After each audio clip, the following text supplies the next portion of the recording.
In 2002, an amazing organization from your home state of Texas, Life Dynamics, did an investigation demonstrating that 91% of people calling on the phone, 91% of Planned Parenthood staff told who they thought was a 13-year-old girl that there was no problem, they wouldn't report sexual abuse when she implied she had a much older boyfriend.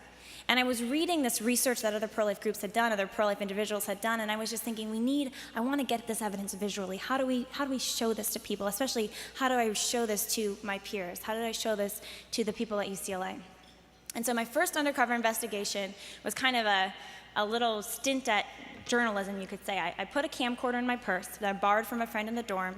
I took off the heels, I put on flip-flops, I put on an old shirt, like a Hannah Montana shirt, looking really young and hip, trying to look 15. It wasn't very hard because I was 18 and looking 15 wasn't hard. But I walked into a Planned Parenthood clinic in Santa Monica. And Santa Monica is this beautiful area. Have anyone been there in Los Angeles, Santa Monica? The beach, the boardwalk, the shops, the Ferris wheel. You can go up and enjoy this lovely stroll and go on the Ferris wheel, and it's just a wonderful family place. And right above a Pete's Coffee Shop on 3rd Street Promenade in Santa Monica is a Planned Parenthood abortion clinic open for business.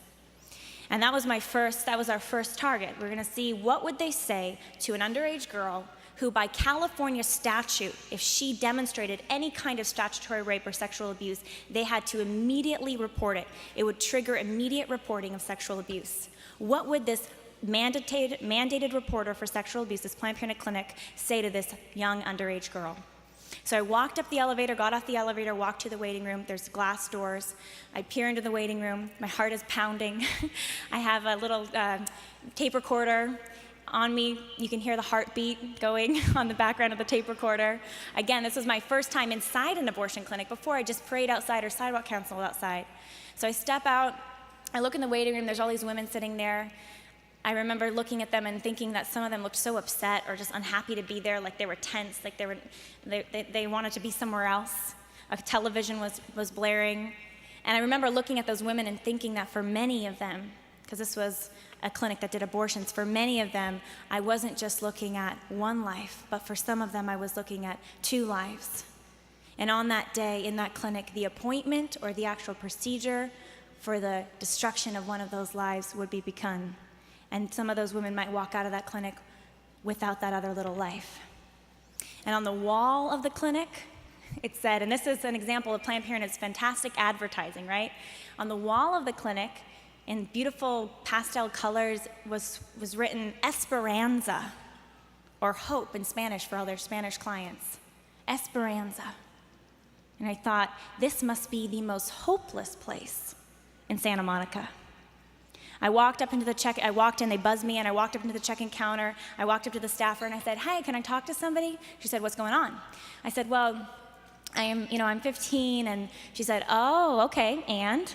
I said, "Well, I just need to talk to somebody." And she kind of understood or seemed to kind of get the vibe that something was wrong, because she said, "Oh, okay, come talk to me." She took me behind the check-in counter. She said, "What's going on?"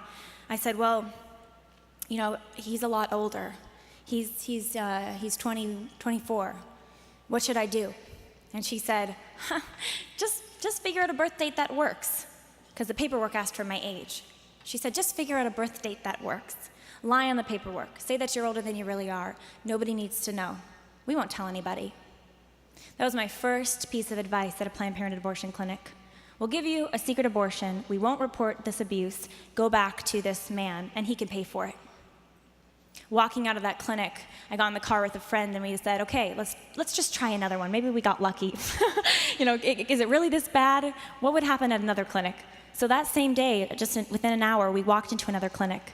And what I'm about to share with you, I think it's very important for us all to understand as pro-life advocates the kind of counseling that women are subjected to often at Planned Parenthood clinics. I sat in the clinic, in the second big surgical abortion clinic in Los Angeles that same day, posing as a 15-year-old, with the manager. She took me on as a special case. She sat me down in her office, and she said, "What's going on?" And I said, "Well, he's a lot older." And that didn't faze her. She said it was no problem. She wouldn't report it. That wasn't a problem. But then I expressed to her I had a concern about abortion. I said, "What should I do? What should I do?"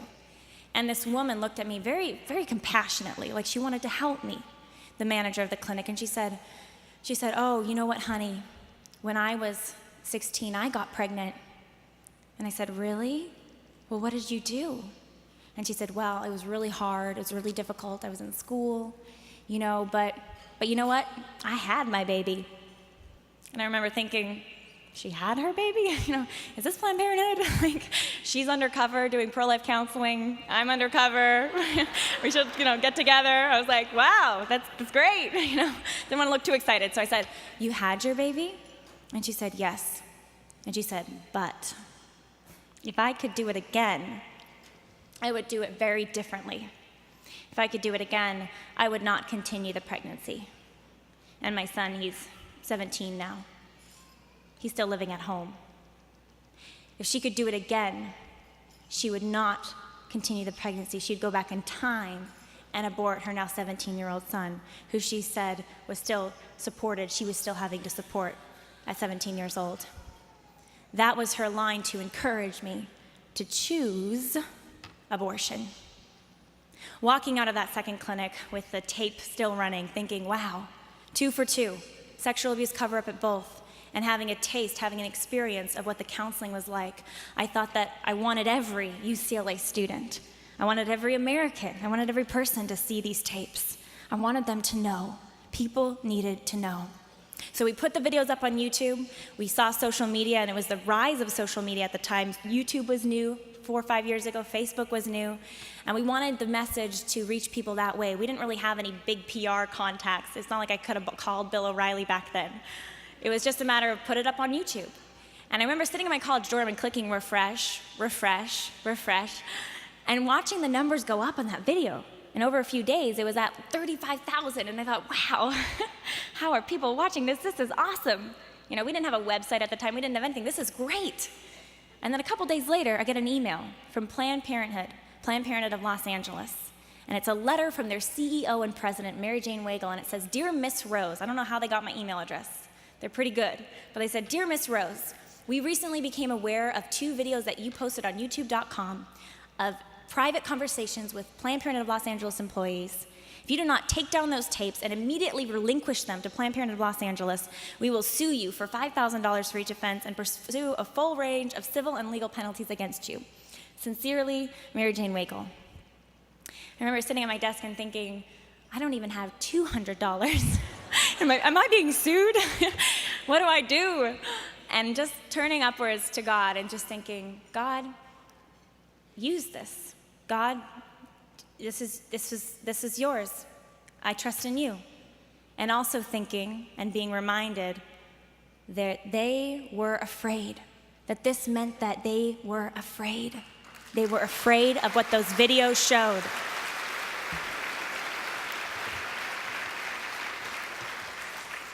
God used the threat of that lawsuit as he always uses any trial, any tribulation, any problem that we may face in our work for him for good. Because after the threat of the lawsuit, the profile of those videos was raised 10, maybe 100 times fold because Fox News picked up the story, mainstream media started reporting it. A year later, the LA Times would do a front page feature on it, and more people were finding out what Planned Parenthood was trying to sweep under the rug. And Planned Parenthood quickly backed down and just didn't say anything anymore because they realized the more they spoke, the more they threatened, the more people noticed, and the more people realized what was really going on inside their clinics. I remember being a young girl, and when I first gave my life to Christ, I wanted to do something for him. I wanted to somehow be used for him. And after finding out about abortion, it became my little prayer, Lord, use me. Use me somehow to do something for life. Use me somehow to help save lives, to stop abortion. And it's a very dangerous prayer to ever ask God to use you for anything that he loves. Because God will use us if we give him the chance. If we reach out and say, God, here I am, use me. I'm your servant. I love your will. I love your purposes. Use me.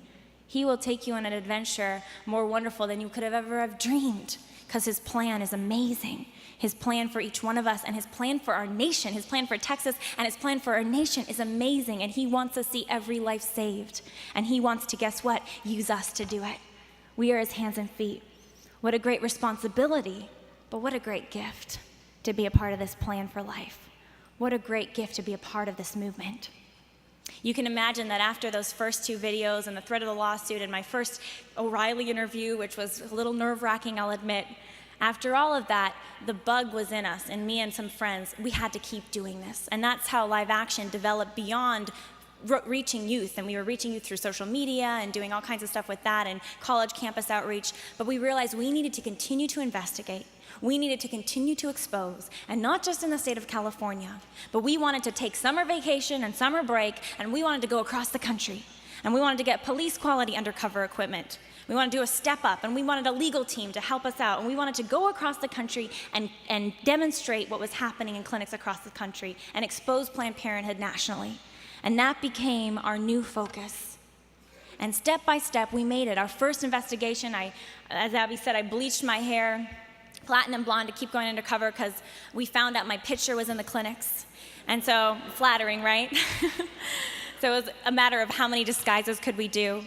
But now I can say, 4 years later, I'm very blessed to work with a team of amazing young people, amazing people across the country who are doing this work, coming up with creative ways to expose the abuse again and again and again. Our Mona Lisa project, which we did summer 2008, we went across the country in 10 different states investigating Planned Parenthood, showing the sexual abuse cover-up of girls as young as 13 years old. Indiana, Arizona, I was in the clinics saying, I'm 13, what do I do? He's 31. And the Planned Parenthood staffers across the board saying, we don't care, we don't want to know. We'll not tell anybody. He can pay for it. Or telling me, coaching me, how to have this 31-year-old man take me to a neighboring state where there was no parental consent or notification so that my parents would never know. Again and again, we documented this. We documented the misinformation, the medical misinformation, the coercive counseling that many women experience in Planned Parenthood clinics. We documented how Planned Parenthood is willing to do race-based abortions, how they target certain socioeconomic or minority groups for abortion, how that's why we have what Dr. Alveda King, the niece of Martin Luther King Jr., she calls this targeting black genocide. The fact that black women have up to 5 times as many abortions as white women. And so we are seeing this incredible attack on minority groups that was, by the way, the eugenic vision, the population controlling, create the perfect race vision of Planned Parenthood's founder, Margaret Sanger, back in the 1930s. And that vision is still being carried out, whether the clinic worker realizes it or not, that vision's being carried out. And people are now practicing personal eugenics because they're coming into the clinic thinking, I can't afford it, the father's the wrong guy, he won't have a good life or a good education. So now they've injected this eugenic understanding into individuals. So we're killing off our own people. And that's why in my generation, we're missing a third. A third of my generation is missing because of abortion. A third of us have been killed off.